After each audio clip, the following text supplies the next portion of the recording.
The state's largest general farm organization just concluded their annual meeting in Manhattan and have elected a new leader of that organization, the Kansas Farm Bureau.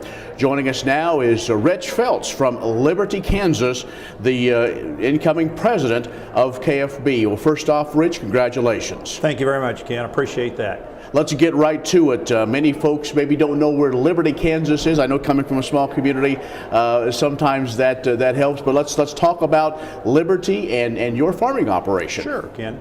Liberty, Kansas, southeast Kansas, Montgomery County, about halfway between Coffeyville and Independence, on the Verdigris River. And speaking of the Verdigris River, we farm in a partnership with a brother, have a son, and my brother has a son-in-law that farms with us as well.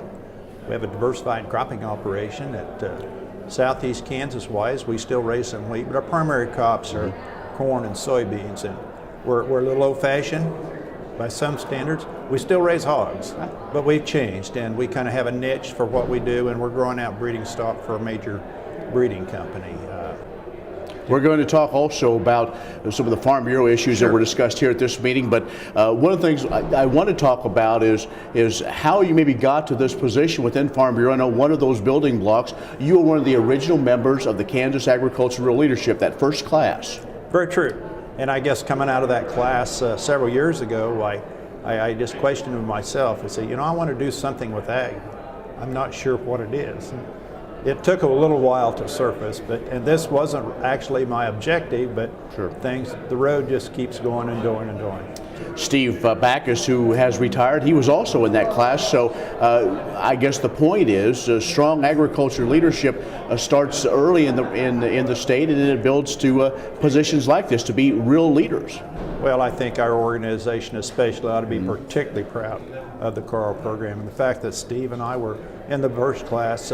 Likewise, Jerry McReynolds was in that class as well, a board member. So very instrumental in the leadership in this state.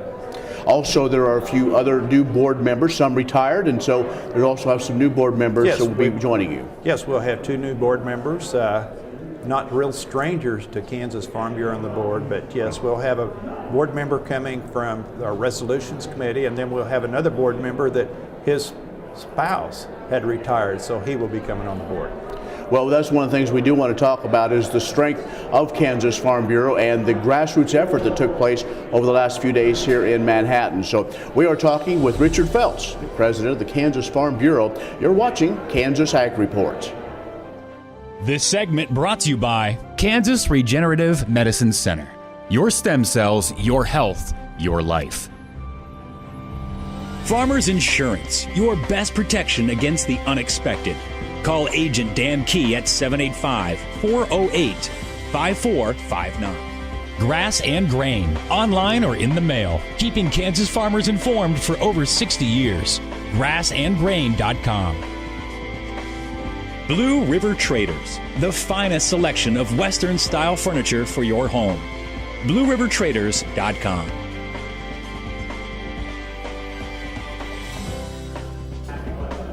The Kansas Farm Bureau just held their annual meeting a few days ago in Manhattan, and we're talking with Richard Feltz, who is the newly elected president of the organization. Rich, the strength of Kansas Farm Bureau is all those counties that come together as a grassroots. Talk about policies and resolutions. Talk about some of the highlights.